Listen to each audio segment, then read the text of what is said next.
il est bon d'avoir une bonne fin qu'un bon début. C'est écrit dans la Bible, et plus précisément, Ecclésiaste, chapitre 7, verset 8. C'est donc avec la Bible en main que Brice Lacruche Alianga a reçu l'ex-première dame du Gabon, Sylvia Bongo, devant le juge d'instruction.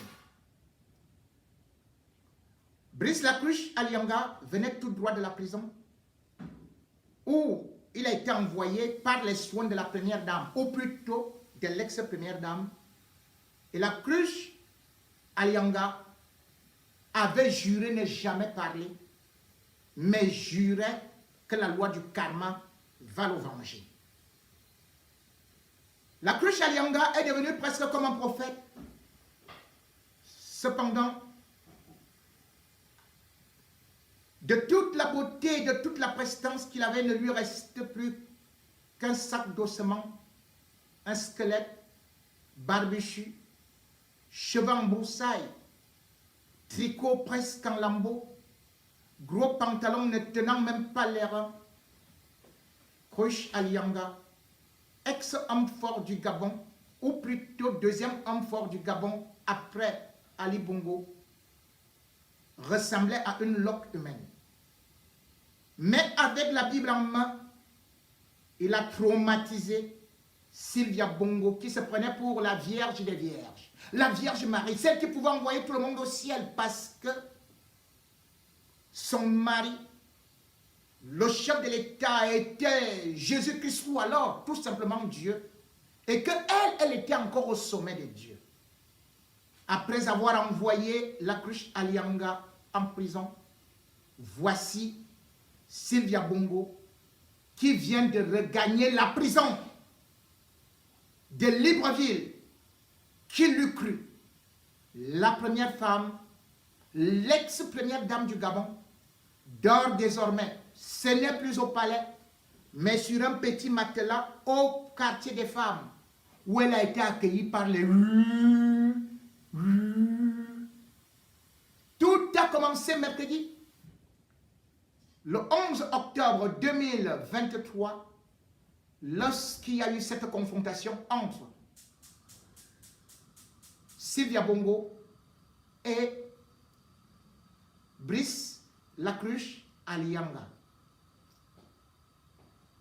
Au bout du temps, devant les journalistes qui guettaient l'instant T, on a vu la première dame sortir avec des capuches. Celle qui se faisait accueillir triomphalement et qui venait pourtant d'être à côté de la famille royale en Angleterre. Nous étions tout simplement en mai 2023. Voici la première dame du Gabon qui est sortie comme une voleuse pour entrer dans le sang payé et aller dans la maison, la prison qu'on appelle sans famille. Regardons les images de Sylvia Bongo et écoutons après l'avocat.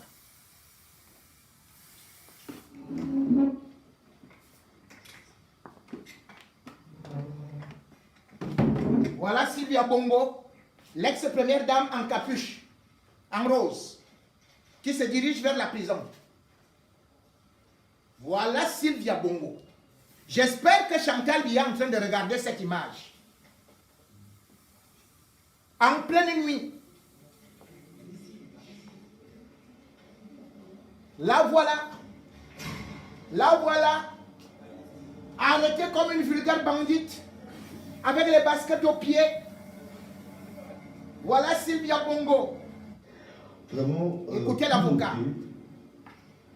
Une personne qui est responsable d'un certain nombre de faits, qui sur toutes les questions a été dans la dénégation totale. C'est-à-dire que même à l'appui des preuves qui lui sont présentées, il y a le refus de dire la vérité, le refus de se conformer au jeu de la justice, pensons toujours qu'on est dans le même système où on peut, parce qu'on a été femme de chef d'État, dire ce qu'on veut sans qu'on ait une once de vérité. Nous avons aussi, et ça c'est saisissant, constaté qu'il y a quand même des malversations de plusieurs centaines de milliards, juste pour le confort et la bonne vie d'une famille. Il est quand même étonnant de voir qu'on peut être dans une nécessité totale des faits qui ont émaillé la vie d'une personne pendant plusieurs années, qui peut comprendre et qui peut croire qu'on est première dame d'un pays et qu'on puisse dire, pendant 14 ans, qu'on puisse dire qu'on ne connaît aucun Gabonais. Sylvia Bongo ne connaît aucun Gabonais, c'est ça qu'elle a dit. La première dame d'un pays puisse affirmer qu'elle ne connaît le nom d'aucun Gabonais, donc elle ne peut rien proposer. Le responsable des fonds alloués au fort de Madame la Première Dame était diligenté par la Première Dame elle-même. Et vous ne pouvez pas dire, sur la base d'un document, par exemple, d'un relevé bancaire qui établit clairement qu'il y a des centaines de millions qui sont sortis pour vous, dire ah, je ne sais pas de quoi il s'agit. Bon, les Gabonais, ils se souviennent quand même que s'ils ont 100 000 francs qu'ils ont reçus un jour, c'est beaucoup et c'est important pour eux. Vous ne pouvez pas avoir reçu des centaines de millions et puis dire vous ne vous souvenez de rien. Voilà. Donc on peut avoir une certaine déception parce qu'on pouvait penser qu'à ce niveau de responsabilité, on peut quand même assumer les faits qu'on a diligentés. Maître, déni de vérité, apparemment, déni de personnalité finalement. Écoutez. C'est un déni de tout. Déni de vérité, déni de personnalité, c'est un déni de tout. C'est bien Bongo renie son nom. Je ne sais pas si je peux dire ça, mais par exemple, même le déni du prénom. Les Gabonais ont connu pendant longtemps Sylvia Bongo. Aujourd'hui, on sait qu'elle s'appelle Sylvie. Quelqu'un ne s'est jamais appelé Sylvia. Oui. Déjà sur ce point-là seulement, c'est la preuve qu'elle ne joue pas le jeu de la justice. C'est la preuve que... Elle ne s'appelle plus Sylvia Bongo, hein? Elle s'appelle Sylvie. Moi-même, je ne m'appellerai plus bientôt Rémi. Les juges qui sont là depuis le matin et qui ont quand même avec efficacité pu donner certains éléments qui lui permettaient à ce moment-là de dire la vérité, ce qu'elle a refusé. Et ce qui est aussi honteux dans ce dossier, c'est le fait qu'une personne qui a été mise en détention sur la base d'éléments qui sont faux se voit spolier de ses biens par la même personne. C'est-à-dire que vous avez un immeuble qui est identifié, qui est sûr, enfin, tout le monde le savait, en tout cas à l'époque, c'était le bâtiment de la cruche à Lianda. Et aujourd'hui, vous avez une personne qui vous dit « Ah, je pensais qu'il était à moi. Je pensais qu'il était à moi. » Comment on peut penser qu'on est propriétaire d'un immeuble dans lequel une personne a vécu, dans lequel une personne percevait les loyers, alors que vous étiez ensemble, et se dire « Ah oui, après la blessure de mon mari, quand nous sommes revenus, je m'a dit c'était mon immeuble, et puis je suis devenu mon immeuble, alors même qu'un immeuble a un titre de propriété. » Une première dame qui détourne l'immeuble. Un document nouveau, sans suivre les procédures nécessaires, donc c'est des faux qui ont été conçus pour être propriétaire d'un bâtiment. Bon, merci. Mesdames et messieurs, ce que vous venez de voir montre justement comment est le pouvoir. Aujourd'hui, vous êtes là au pêchoir, demain, vous êtes dans l'urinoir. Voilà donc Sylvia Bongo qui, comme vous avez pu le constater, a nié son nom. J'espère que demain, Chantal Biya ne pourra pas aussi nous servir une telle salade en disant « Je ne me suis jamais appelé Chantal, je me suis toujours appelé Pulchéri. Je n'ai rien à voir avec Paul Biya et je ne connais aucun Camerounais. » Est-ce que vous pouvez imaginer ça? C'est ce que Sylvia a déclaré devant le juge d'instruction. Cette histoire, c'est justement le piège du chien qui finit par, le piège du maître qui finit par attraper son chien. Derrière cette dramaturgie qui se joue au Gabon, se dessinent d'abord ce qu'on peut appeler des relents de vengeance d'une histoire entre, ou des histoires entre la politique, l'amour, les détournements, bref, tout ce qu'il y avait de terriblement nauséeux dans le milieu d'Ali Bongo. Il faut se dire que Sylvia Bongo, si elle se trouve aujourd'hui, appelons Sylvie Bongo, elle ne reconnaît plus les détournements, elle ne reconnaît plus ceci et cela. Et pourtant, c'est bel et bien elle qui a fait que la cruche à Lianga soit là. Et pourquoi? Parce qu'elle a utilisé la cruche comme un jouet. De la même façon, elle a utilisé Ali Bongo, en exploitant bien évidemment son physique, puisque bien évidemment, il y a Honoré de Balzac qui dit « Toute femme a sa fortune entre les jambes ». Passons. Elle a donc su bien exploiter cela. La cruche, à 39 ans, a été propulsée comme directeur du cabinet. En août 2017, avant d'y arriver, bien évidemment, elle y faisait partie de ce cercle que Sylvia aide. Les Blancs, les Métis, les étrangers, ce qu'on appelle la Légion étrangère.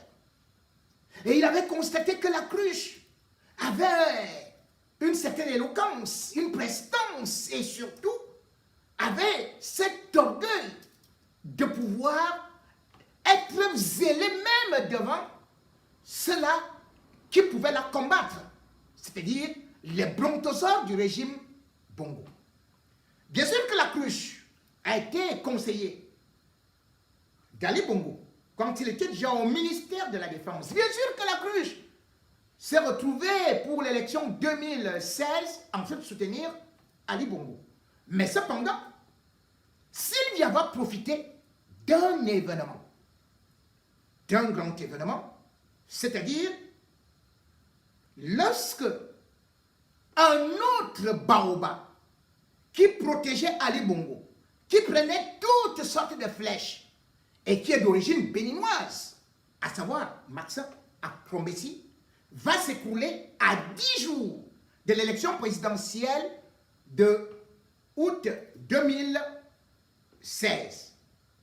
Il s'écroule donc dans la nuit du 16 au 17. Or, c'est lui qui était la matrice pensante du système Ali Bongo. C'est lui, bien évidemment, qui était aussi dans le rayon mystique, puisqu'il était prêtre vaudou.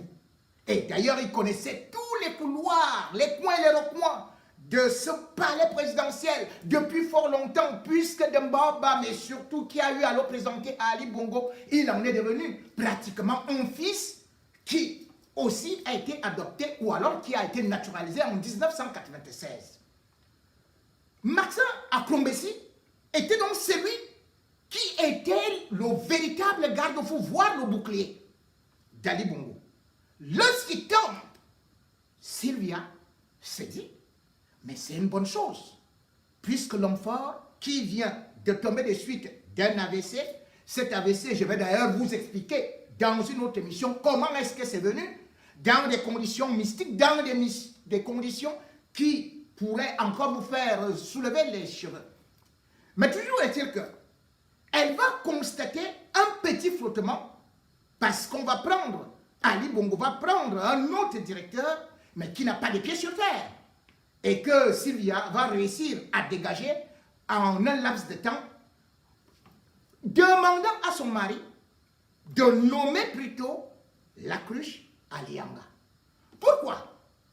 Parce que Sylvia, avec sa bouche aussi pulpeuse comme une belle tranche de mangue, avec ses yeux si brillants comme le serpent, avec ses mains si doucereuses, avec sa poitrine un peu dressée comme deux petites épines refaites, avec sa démarche si élégante comme un mannequin, savait très bien que, en faisant tout simplement les yeux doux, oh beau, Brice Lacruche, ce dernier allait tomber. Et ceci s'était passé au palais. Tout le monde en parlait. Mais Ali Bongo, lui toujours comme un toto, comme un zozo, était là comme une sorte de mammouth antédiluvienne. Puisque par les doigts de l'hypnose, lorsque Sylvia faisait seulement au niveau de ses yeux comme ça, oh chérie, oui chérie, oh oui chérie, j'accepte chérie. Le 24 octobre, voici donc Lacruche, voici donc Ali Bongo, qui lui-même, comme Maxa Akrombesi, qui tombe aussi dans les pommes. Nous sommes mariés, nous sommes en Arabie Saoudite. Il souffre donc d'AVC. Et bien sûr, le phénomène, le plan d'Agrippine du Gabon, de Sainte-Antoinette de France, remasterisé, relooké, ou bien alors, qui est parti renaître au Gabon, va se dire, c'est la bonne occasion. La bonne occasion pour moi de pouvoir asseoir mon pouvoir et de pouvoir en même temps calculer que, justement, mon fils puisse accéder au pouvoir. Voici donc Sylvia Bongo qui s'installe, qui se met à manipuler tout le monde dans le palais et qui donne des pouvoirs incroyables. À qui? À Lacruche, à Lianga. Et il demande à Lacruche, à Lianga de se mettre contre les caciques du régime.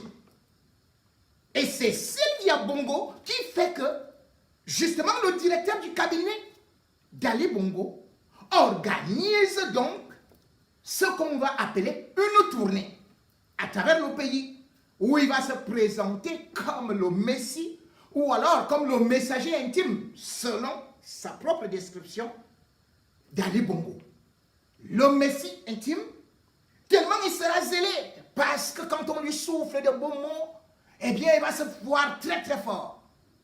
Et d'ailleurs, l'une des phrases où on va voir qu'il va croire qu'il est déjà sur, au-delà même du toit du palais, il va faire l'erreur. Justement, en octobre 2019, il va d'ailleurs danser, le ministre, le regardant droit dans les yeux, et disant, celui qui déconne sera viré. Après cela, sortira la première phrase. Ceux qui sont fâchés ou mécontents, celui qui boude et bouge. La phrase va choquer tout le monde. Et pourtant, cette phrase est un calcul de celle qu'on appelle Agrippine du Gabon, c'est-à-dire Sylvia Bongo. Et pourquoi? Parce que Sylvia Bongo avait déjà aussi eu à se rendre compte que Lacruche Alianga l'avait aussi contourné. En fait, qu'est-ce qui s'était passé? Non seulement le gars frappait la maman, mais surtout le gars avait les tendances que vous connaissez là, recto verso. Et nous aussi, nous savons que Noureddin Bongo est aussi pam pam pam, ting ting ting ting ting ting. Je vais à gauche, je vais à droite, je vais devant, on me va derrière. Bon, voilà. Ils vont donc faire leur histoire. Brice Lacruche Alianga va donc se retrouver avec ce qu'on appelait au Cameroun, c'était un morceau de Alois Javis, opérateur. Opérateur, c'est-à-dire, opérateur aime la mère, aime la belle-mère, aime tel. Lacruche Alianga Brice va donc non seulement gérer la maman, l'enfant, mais il va commettre à notre père d'aller prendre un ami dont j'étais provisoirement le nom en attendant que lui aussi soit pris. Parce qu'actuellement là, on me dit qu'il est en train de chercher à sortir du pays. Je ne voudrais donc pas vite aller en besoin. Quand il sera pris, je vais vous donner. Je vais vous dire, voilà. La maman devient donc jalouse parce qu'elle se rend compte que derrière, alors qu'elle voulait utiliser la cruche pour se débarrasser des caciques, la cruche est déjà en train de jouer son propre jeu.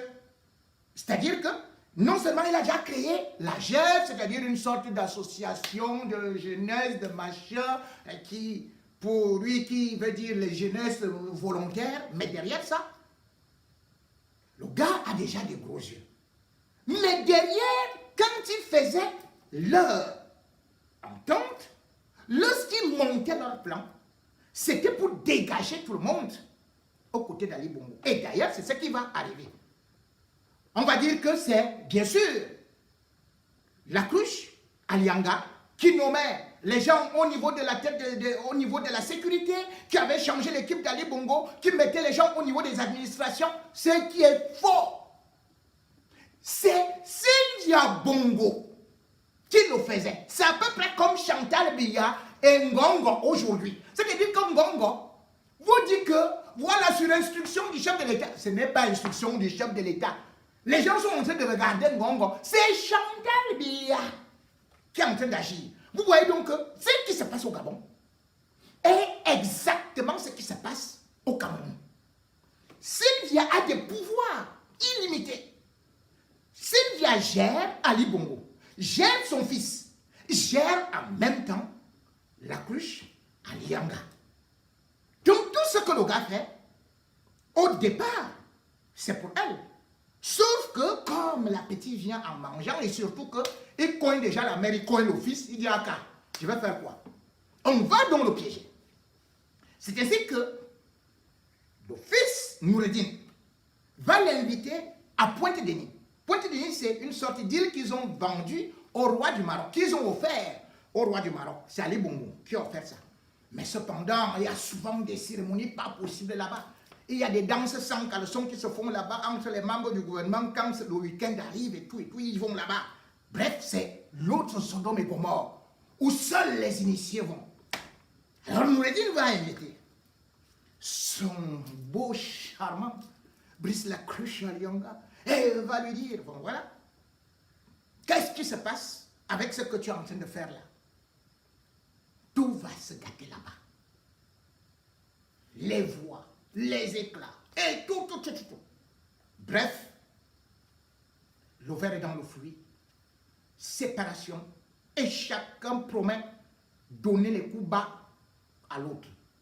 Sauf que Noureddin a beaucoup plus les mains plus longues que la cruche Alianga. Lorsque il revient donc avec sa maman, il monte le plan. Et ce plan, bien évidemment, puisque la cruche Alianga a organisé des réunions là, de mise en place, de mise en bouche et surtout de projection vers le sommet de l'État. Et même comme il n'avait pas encore véritablement eu à sortir la tête de serpent, ce n'était que la queue qui était encore là. On va donc fabriquer l'histoire, on va anticiper. Un Togolais qui faisait partie de son mouvement viendra donc trahir auprès non seulement de Noureddin, mais surtout aussi de la maman. Mais comment on ne peut pas rapidement dire seulement à Ali Bongo, on va passer plutôt par Akrombessi.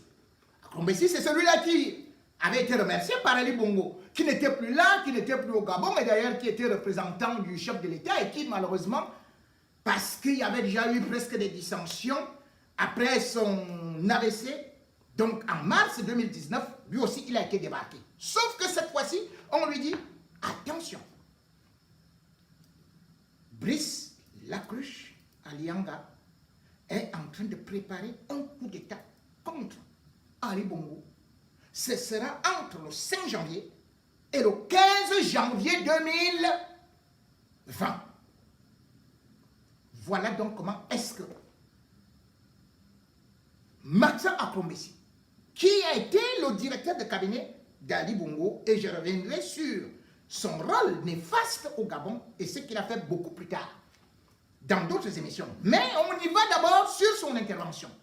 Il demande donc qu'on le mette en relation avec Ali. C'est comme ça que c'est le même Noureddine qui va dire à Ali, il faut prendre Akrombessi Maxa au téléphone. Il y a des informations cruciales qu'il va te délivrer. Alors Maxa Akrombessi va lui dire, il y a quelque chose que je viens de te dire, c'est un truc concernant la sécurité de l'État et ta propre sécurité. Le 26 octobre 2019, Ali Bongo lui dit, allez, jet privé, tu montes directement, tu viens. Il arrive, et bien évidemment, lui qui ne voyait plus Ali Bongo depuis fort longtemps, il est donc reçu au palais, à huis clos, où ils vont discuter, où il va verser, ajouter tous ces scénarios et tous ces mensonges et hontés qui ont été inventés, tirés par des cheveux. Certes, peut-être ça allait se passer, mais rien n'était vrai en ce temps-là. Ali Bongo panique, bien évidemment. Akrombessi Maxa, il retourne au Bénin, puisque c'est son pays d'origine, où lui il fait déjà ces choses là-bas. Il marche un pied comme ça, là, l'épaule comme ça, carré. Maintenant, le scénario c'est quoi? C'est que Ali Bongo arrive, avec bien évidemment sa femme qui est en train de chauffer à gauche et à droite, avec bien évidemment aussi l'autre fils, Noureddine, qui sont tout chauds pour se débarrasser d'un rival. Parce que la première dame voit en ce moment-là que si on ne se débarrasse pas de la cruche, de la manière qu'il fait déjà des discours, il harangue des foules et il est aimé, ça risque de mal tourner, d'autant plus que même au niveau de Gondje, on a vu qu'il a eu à mettre des pavés là-bas, là où il habitait. Tout le monde l'aimait déjà. Donc, il avait déjà le profil d'un vrai chef d'État et surtout, à 39 ans, il est encore bon blanc, plutôt élégant, charmant et tout, intelligent. Il avait toutes les cartes en main. C'est comme ça donc que, on va décider de le débarquer du palais. Chacun se souviendra du 7 novembre. Ce jour-là, Akrombessi était encore revenu au Gabon. On débarque le gars, il n'est plus directeur du cabinet civil. Or, comme directeur du cabinet civil, il faut savoir que le gars avait aussi la même mise même sur le pouvoir. Donc sur l'appareil qui fait le président, c'est-à-dire le PDG. Il avait été nommé là par Ali Bongo. Donc Ali Bongo se sent trahi.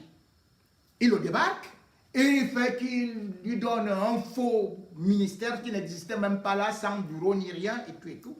La machine était déjà lancée. Le 3 décembre 2019, voilà la cruche, Alianga, qui est arrêté comme un vulgaire bandit, traîné, filmé, où on parle, bien évidemment, on va l'accuser de détournement de fonds, de blanchiment, de capitaux, de recettes, de concussion, bref, tout ce qu'on pouvait imaginer.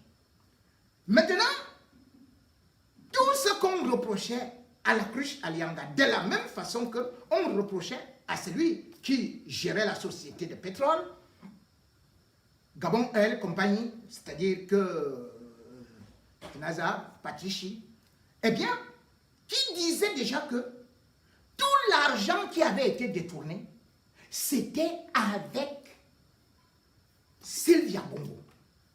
Qu'il faisait des virements à Sylvia Bongo. Sylvia Bongo n'a plus reconnu ça. Et pourtant, on voit des relevés bancaires, comme l'avocat de la cruche, Alianga vient de le dire. Mais vous ne pouvez pas dire que vous dirigez une structure. Vous avez d'abord accepté la première fois que vous n'avez reçu que 5 millions. Mais on vous montre que, mais voilà 650 millions qu'on vous a viré. Voilà encore 650 millions qu'on vous a viré. Et vous venez nier. Et maintenant, la cruche, qu'on disait qu'il était le grand bandit qui faisait la fuite des capitaux, avait aussi d'autres arguments. Et c'est pour ça qu'il a dit qu'il voulait rencontrer, il voulait une confrontation avec la première dame. Or, la première dame avait dit, qu'est-ce que je fous avec ce vaurien-là? Ah oui, son charmant petit était devenu un vaurien. Qu'est-ce que je fais avec ce renégat-là? Affichez-moi le camp avec ça. Il raconte des mensonges, c'est un fou, c'est un con, et tout ça, il est sale, il est pu. Bref, La cruche Alianga est devenue un bandit international. Pourquoi? Parce que en île Maurice, justement pendant qu'il est en prison, on va découvrir qu'il y a deux de ses compatriotes, deux de ses amis intimes. Un doit s'appeler Zenko, qui était président d'une structure qu'on appelle MRC, ce n'est pas MRC de Maurice Kamtouen. Et l'autre, Isis 7, qui bien évidemment aussi gérait un certain nombre de structures. En île Maurice, on va donc découvrir que il y a des sociétés offshore qui avaient été créées là-bas. 5 sociétés offshore, 7 comptes bancaires. Suite aux enquêtes, et surtout après l'arrestation d'Ali Bongo, de la cruche Alianga. Ali Bongo est très content de mettre ceci, les mandats d'arrêt internationaux contre les amis de la cruche qui avaient fui. Parce qu'il faut savoir quand même que le jour où on arrête la cruche Alianga, on arrête également le ministre de l'énergie, le ministre du pétrole. On arrête autour de lui 13 personnes. On va même arrêter son propre frère qui était aussi maire d'Akanga, Grégory Lacruche. On les accuse tous de détournement. Et ceux qui ont fui, mandat d'arrêt international. C'est pour ce mandat d'arrêt international. C'est pour ça que ceux qui se retrouvent justement en île Maurice, l'île Maurice constate quand même que ses comptes ont beaucoup d'argent. Combien? 10 millions 200 000 euros. Je n'ai pas dit CFA. C'est euros. C'est euros. Et il y a d'autres comptes offshore qui sont là-bas. On demande justement à qui appartient cet argent. Les gars vont dire que, bien évidemment, c'est la cruche qui nous a dit que c'est l'argent de la première dame, Sylvia Bongo. Mais qu'est-ce qu'on va faire? On tue l'enquête. C'est comme ça que c'est resté en stand-by. Les autres pays ne peuvent plus continuer parce qu'on se rend compte qu'au milieu du réseau du blanchiment, c'est Sylvia Bongo qui faisait donc tout. Aujourd'hui, bien évidemment, comme un enfant qui se répand, ayant été utilisé à dessein et se retrouvant déjà en prison depuis 4 ans, eh bien, la cruche Alianga n'avait plus qu'à vomir. Il avait supporté tellement cet instant et il voulait en finir. Résultat, lui qui était le pion de Sylvia Bongo et Sylvia qui l'avait livré, qui l'avait sacrifié, aujourd'hui, il est venu s'asseoir à table et il a tout vomi. Nous sommes au début des enquêtes. Une enquête qui aura beaucoup de ramifications sur le plan international parce que Sylvia Bongo a reçu beaucoup de fonds des structures internationales et même des fonds venant du Cameroun également. Sylvia Bongo a des comptes un peu partout, que ce soit en Europe ou à gauche ou à droite. Ce qui vient donc de se passer n'est que le rouleau compresseur qui a été mis en place pour essayer de démêler et surtout anesthésier tout le réseau Bongo. Puisque Bongo, comme je le dis, certes, n'est pas innocent, certes, n'est pas un enfant, mais dans ces dernières années, il n'avait plus la capacité de tenir la manivelle. Il était plutôt manipulé, il était plutôt un jouet à la disposition de Sylvia, qui rêvait de devenir, comme elle-même l'avait proclamé, la mère du président de la République, après avoir été épouse de chef d'État, et surtout qu'elle envisageait d'ailleurs divorcer un peu plus tard pour larguer Ali Bongo. Comment concevoir cette malhonnêteté, cet arrivisme, qu'une première dame aille devant les magistrats, devant un magistrat, devant le juge d'instruction, renier son nom, renier justement sa naturalisation. Elle qui vantait ça partout, je suis gabonaise, je suis ceci. Sylvia Bongo dit qu'elle n'est plus gabonaise. Sylvia Bongo dit déjà qu'elle ne connaît rien du Gabon. Elle ne connaît même pas un seul Gabonais. Mais qui a nommé tout ce monde-là? Qui a géré tous les biens du Gabon? Comment peut-on être l'épouse d'un chef d'État pendant 14 ans? Elle qui d'ailleurs, même quand le président gabonais était malade, était inconscient, était ariable et devait être transférée au niveau du Maroc. Mais c'est Sylvia Bongo qui a écrit sur les réseaux sociaux. C'est elle qui a convoqué tous les ministres du gouvernement. Ce n'était pas le Premier ministre. C'est Sylvia Bongo qui a dit, eh bien, vous partez maintenant au Gabon, rendre visite à mon mari, le président de la République, mon cher époux, et tout ça. C'est elle qui gérait donc tout. C'est elle qui était, justement, patron du gouvernement. Donc, elle a convoqué des ministres, sans connaître leur nom. Elle a fait des nominations, sans connaître les noms. Mais, au lieu tout simplement que Sylvia soit accusée de détournement, elle doit même être accusée de haute trahison. On ne peut pas venir dans un pays dire qu'on est la première dame, dire qu'on fait des œuvres sociales, on détourne les bourses, on détourne les dons, on détourne des milliards. Et à la suite, on déclare qu'on est française. On déclare qu'on ne reconnaît même plus cet homme, comme si elle était dans un mariage forcé. Cette escroquerie forcenée, cette malhonnêteté encyclopédique,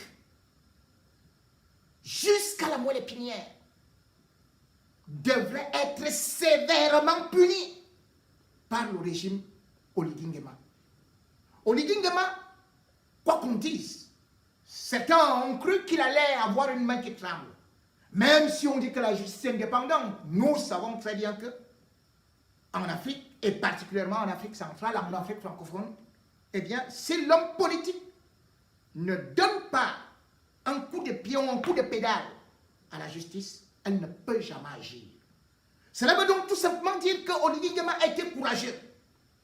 Il faut reconnaître cela, de prendre une Française et de la jeter en prison. De faire qu'un procès soit fait. Ce n'est pas seulement une Française, puisque justement aussi, l'autre, la cruche, lui aussi c'est un Français, puisqu'il se détermine comme ayant un père français qui est venu, bien sûr, aimer une Gabonaise, et puis il serait né au Gabon, a fait toutes ses études au Gabon. Bref, on a souvent dit qu'il n'était pas Gabonais, qu'il était peut-être français, mais néanmoins, que demain ils ne nous disent pas, lorsqu'il est déjà devant la justice, qu'il est subitement devenu français, alors qu'il a occupé des postes de responsabilité en tant que Gabonais.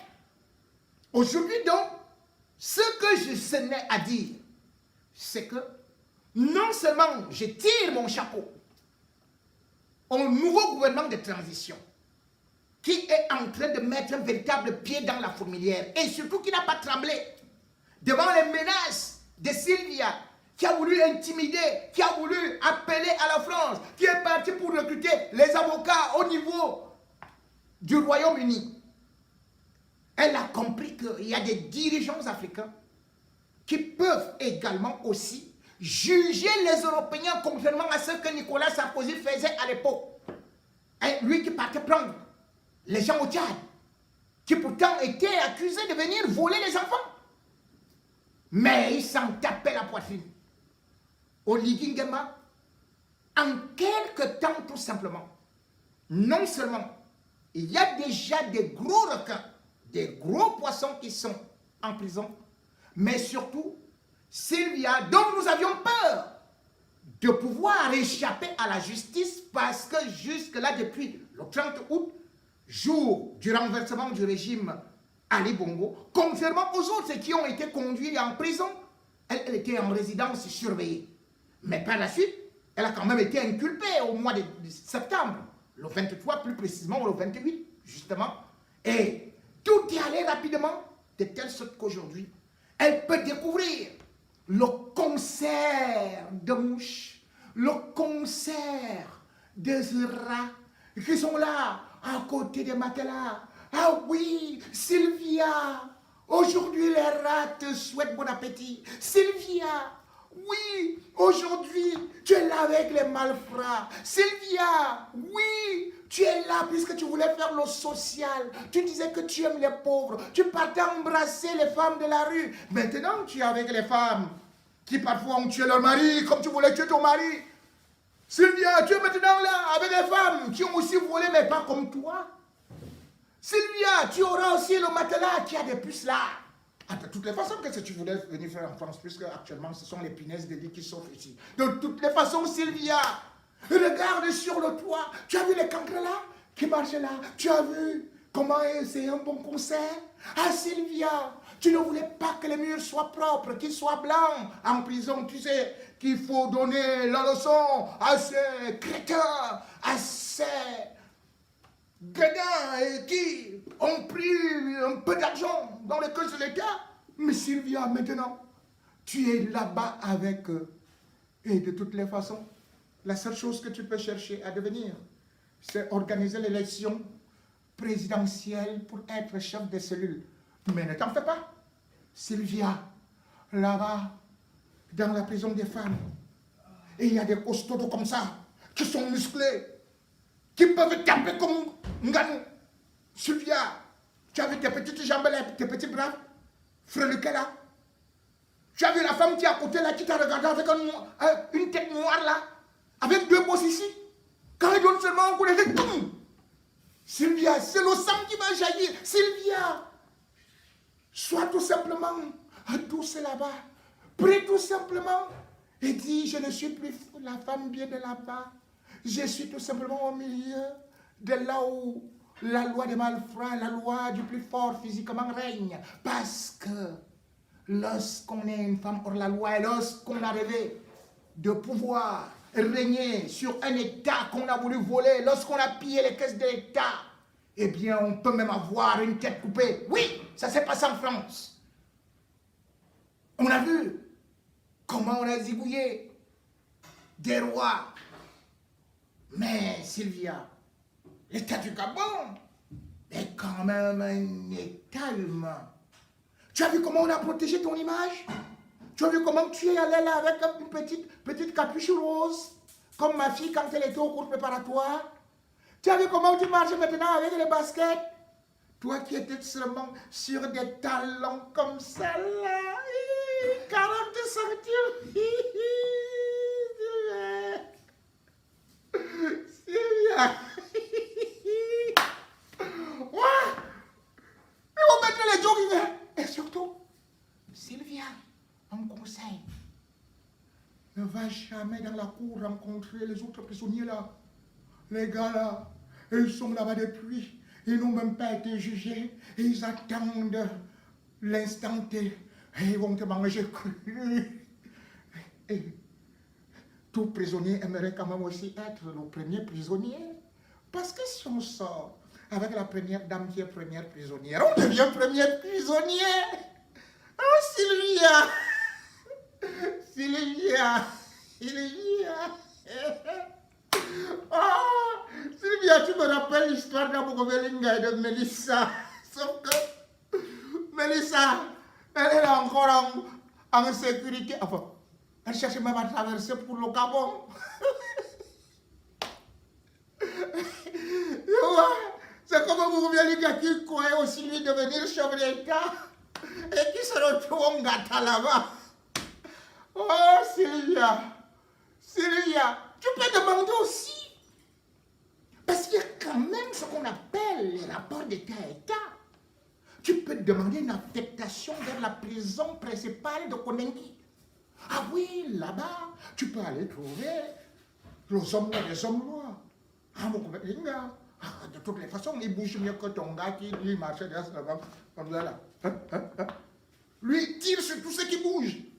Sylvia, demande tout simplement cette faveur-là à Oligingema.